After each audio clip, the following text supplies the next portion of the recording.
무용실에 여선생님. 무용실에 밤이 되면 죽은 여자 귀신이 나타난다는 소문을 듣고 새로 부임해온 여교사가 거짓 소문이라는 걸 증명하기 위해 밤새도록 무용실에서 숙직을 서는데 라디오를 틀어놓고 무용실 안의 대형 거울 앞에서 계속 춤추며 놀았다. 날이 밝고 무용부 아이들이 와서 정말 귀신이 없었냐고 묻기에 여교사는 그런 건 다 거짓말이었어. 귀신은 무슨. 밤새도록 거울 앞에서 춤추면서 잘만 놀았다. 라고 하자 학생들이 얼굴이 파래져서 하는 말이 선생님, 무용실에는 지금 거울이 없어요. 2층의 남자. 난 시내의 작은 빌딩에 살았었다. 내가 거기서 이사하게 된 이유 중 하나는 이웃들 때문이었다. 특히 내 윗집에 살던 그 남자. 생긴 것도 이상하고 홀로 살던 사람이었다. 자정쯤엔 항상 위층에서 들리는 규칙적인 소음이 내 신경을 긁었다. 자려고 눈을 감으면 그 소리가 자꾸 신경 쓰였다. 일부러 그러는 듯 거의 들릴랑 말랑 하는 소리 같았다. 며칠 후 하나 알아챈 게 있었는데 항상 같은 소리였다는 것이다. 이게 1년째 반복되니 거의 내 뇌 속에 문신처럼 새겨졌다. 가끔 그 소린 밤새 몇 시간 동안 지속되기도 했다. 이것은 몇 년 후 이야기다. 내 딸의 숙제를 도와주고 있을 때였다. 모슬 부호에 관련된 숙제였다. 딸아이가 탁자를 때려 소리를 내자 난 온몸에 소름이 돋았다. 그때 그 소리와 같았다. 내가 무슨 뜻이냐 묻자 딸아이가 웃었다. 제일 쉬운 거야, 아빠. 도와줘. 세시의 저주. 밤에 잠이 오지 않아 베란다에서 담배를 피고 있었습니다. 그런 제 앞으로 한밤중에 한 여자가 위에서 떨어졌고 저는 너무 놀란 나머지 시선을 돌리지 못한 채 자살하는 그 여자분과 눈이 마주쳤죠. 착각인지 아닌지 모르겠지만 그 여자와 눈이 마주치는 찰나 그녀의 웃음을 보았습니다. 헛것을 본 것이 아닌가 확인하기 위해 아래를 보니 거기엔 여자의 시체가 있었습니다. 너무 무서워서 일단 창문을 모두 닫고 경찰에 신고를 한 후 잠을 청하기로 했습니다. 하지만 겨우 잠든 꿈에서 그 여자가 나타났어요. 그 여자는 뚫어져라 나를 쳐다봤고 딱 한마디 전했습니다. 곧 찾아갈게. 내일 밤 3시에.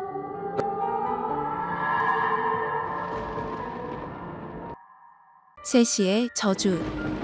그냥 악몽이겠지, 개꿈이겠지 생각했지만 두려운 마음에 친구네 집으로 향했습니다. 그리고 그날 밤은 친구 집에서 잠을 청했어요. 혹시 잠들게 되면 꿈속에 또 나타날까 무서워서 잠이 온다는 친구를 꼬셔 맥주와 치킨을 시켜 술 한 잔을 하고 3시가 넘은 이후에 잠을 청했습니다. 다행히 그날은 아무 일 없이 지나갔어요.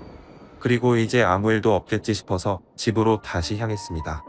집에 도착해서 문단속을 꼼꼼히 하고 어제 다 못 잔 잠을 자기 위해 침대로 누웠습니다.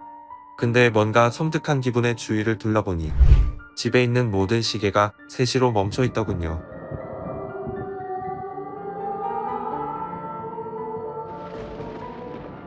가의. 제가 고등학생 때 친구가 겪었던 일이에요. 당시 그 친구는 맨 앞자리에 앉아 있었습니다. 항상 같이 놀던 친구들은 쉬는 시간만 되면 그 친구의 자리로 모이곤 했죠. 그러다 그 친구는 너무 졸리다며 점심시간 끝나기 5분 전에 깨워달라고 하더라고요. 친구는 잠이 들고 저희는 계속 이야기하며 놀고 있었어요. 친구가 갑자기 벌떡 몸을 일으키더니 펼쳐져 있던 책에 펜으로 무언가를 힘겹고 빠르게 휘갈겨 쓰더니 누가 뒤에서 확 밀친 것처럼 다시 책상에 엎드려 자는 거예요. 순간 이상한 낌새를 느낀 저와 제 친구들은 그 친구가 뭐라고 적었나 보기 위해 친구가 깔고 자던 노트를 펼쳤습니다. 책에는 알아보긴 힘들지만 분명히 적혀 있었습니다. 깨워줘. 그 세 글자에 얼마나 소름이 돋는지.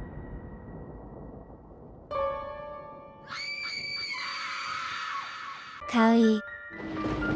저와 친구들은 엎드려 있는 친구를 엄청나게 흔들어서 겨우 깨웠습니다. 그 친구는 식은땀을 흘리며 일어나 동공이 풀린 채로 말하더라고요. 고마워. 나 진짜 죽는 줄 알았다. 그래서 무슨 일이냐고 물어보니 가위에 눌렸다고 하더라고요. 엎드려 자고 있었는데 갑자기 너무 춥더랍니다. 한여름인데도 말이죠. 몸을 일으키려 했지만 몸은 안 움직였대요. 뭐야? 라며 생각함과 동시에 눈을 떴는데 창문으로 새빨간 옷을 입고 머리를 풀어헤친 여자가 보이더랍니다.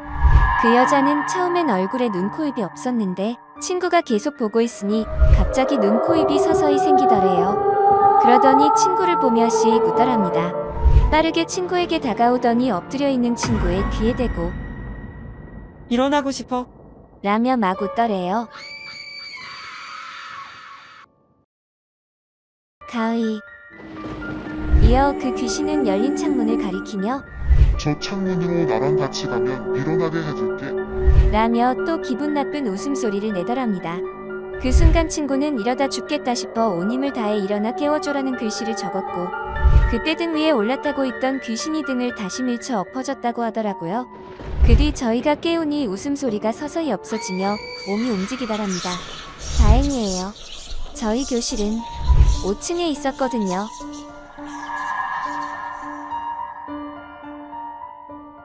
산속의 여자. 제가 아는 형님 이야기예요. 그분께선 군 복무 중 휴가를 얻어서 친구들과 늦게까지 술을 마셨습니다. 완전 만취 상태에서 집으로 귀가를 하고 있었습니다. 그분 댁이 산골이라서 도심지에서 고개 하나를 넘어야만 했다고 해요. 보통 같으면 집으로 굳이 안 가도 될 만한데 휴가 날짜 하루라도 집에 빨리 가고 싶었던지 그 어두운 밤에 언덕을 올랐대요. 그런데 언덕을 오르는 도중 어떤 여자가 길목에 서 있더랍니다. 처음엔 무시하고 언덕을 오르는데 여자가 미동도 없고 그냥 형님을 계속 쳐다보고 있었대요. 아주 천천히 지그시 뭔가 이상한 기분이 들었다고 합니다. 뭐랄까 산 사람이 아닌 듯한 기분. 그때 당시에 기싸움에서 귀신에게 지면 영혼이 빨려 들어간다는 이야기가 생각났고 술 기운을 빌려 쳐다보지 말라며 소리를 쳤대요. 하지만 그 여자는 대답은커녕 표정 변화도 없이 계속 쳐다보고 있더랍니다. 산속의 여자. 그게 더 소름 끼쳤던 터라 계속 소리쳤지만 여자는 미동이 없었고 그 여자에게 달려가 뺨을 막 때렸대요. 그럼에도 불구하고 여자는 미동도 없고 계속 그 형님을 노려보더랍니다. 그제서야 형님은 겁을 먹어서 허겁지겁 집으로 뛰어갔대요. 그 여자가 찾아오진 않을까 무서웠지만 다행히 그 여자는 오지 않았더래요.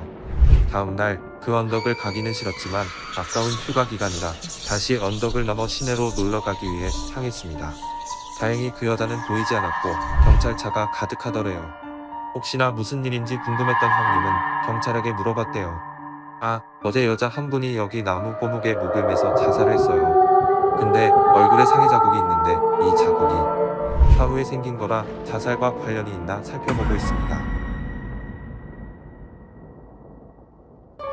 위험한 산행.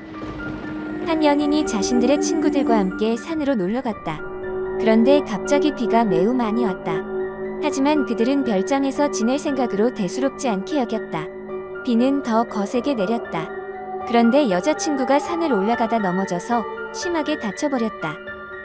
여자친구는 다리까지 저르며 피가 멈추질 않자 여자친구를 제외한 남자친구와 그의 친구들은 사람을 데리러 모두 그녀를 두고 가버렸다. 그녀는 아무도 오지 않고 혼자 남자 조금 무섭다는 생각이 들고 불안하고 초조했다. 그런데 오랜 시간이 지난 뒤 남자친구를 제외한 남자친구의 친구들만이 돌아온 것이다. 여자친구는 그들에게 남자친구는 어딨냐고 물어보자 그들은 대답을 못하였다. 불안한 생각이 든 그녀는 화내면서 물어보자 사람을 찾으러 가다가 그 녀석이 절벽인 줄 모르고 떨어져 죽어버렸어. 위험한 산행. 충격에 휩싸인 그녀는 친구들의 부축을 받으며 정신없이 별장으로 올라왔다. 별장에 도착해서도 그녀는 자꾸 울었다. 그런데 갑자기 누군가가 문을 세게 두드리며 여자친구의 이름을 불렀다. 자신의 남자친구의 목소리로 놀란 그녀는 벌떡 일어나 문을 열어주려고 했다. 그런데 옆에 있던 남자친구의 친구들이 안 돼. 가지마. 분명 귀신일 거야. 여자친구는 그들의 말을 무시한 채 문을 열었다. 그런데 만신창이가 된 남자친구가 갑자기 그녀의 손을 잡은 채 아무 말 하지 않고 뛰었다. 그녀는 당황스러웠지만 일단 자신도 그를 따라 뛰었다. 그녀가 뒤를 돌아보니 별장에서 나온 남자친구들의 친구들이 그 둘을 쫓아오고 있었다. 남자친구는 더욱 빠르게 달렸다. 그렇게 별장이 안 보일 때까지 뛴 뒤 그녀에게 이렇게 말했다. 나만 살았어. 그러자 그녀가 말했다. 그래, 나만 살았어. 스토커. 독신 생활을 하고 있는 남자가 있었다. 남자가 사는 곳은 평범한 아파트지만 이따금 이상한 일이 일어났다. 밖에 나갔다 돌아오면 커튼의 형태나 쓰레기통 위치 같은 게 미묘하게 변한 느낌이 드는 것이다. 최근 들어 다른 누군가의 시선까지 느껴지는 나날 때문에 기분이 나빠진 남자는 친구에게 이 일에 대한 상담을 했다. 혹시 스토커일까? 경찰 신고가 제일 좋을 것 같지만 실제 피해가 없으면 경찰은 움직이지 않는다던데. 캠코더 촬영 같은 거 해보면 어때? 만약 진짜 스토커가 있다면 증거품이 될 테니 경찰도 납득할 거야. 친구는 비디오 카메라를 빌려주기까지 했다. 이에 힘입어 남자는 바로 캠코더 카메라를 설치했다. 다음날 아침 낙이기 전 녹화 버튼을 누르는 것도 잊지 않았다. 나갔다 돌아온 남자는 더욱 초조해졌다. 방 안에는 침입자의 흔적이 어느 때보다 확실히 남아 있었던 것이다. 스토커. 이건 진짜 스토커가 찍혀 있을지도. 남자는 영상 재생을 시작했다. 한동안은 아무것도 찍혀 있지 않았다. 그러나 날이 저물고 얼마 있지 않아 낯선 여자가 부엌칼을 가지고 방에 들어오는 게 보였다. 잔뜩 위축된 남자는 곧바로 친구에게 전화를 걸었다. 찍혀 있어. 스토커가 찍혀 있다고. 공포를 넘어 완전히 흥분한 남자는 녹화된 영상을 보면서 친구에게 내용을 이야기하기 시작했다. 쓰레기통을 뒤지고 있어. 이걸로 경찰도 움직여주겠지. 남자가 한 가닥 희망의 마음을 놓고 있던 중 화면 속 여자는 남자의 방 옷장에 들어가는 게 아닌가. 옷장에 들어갔어.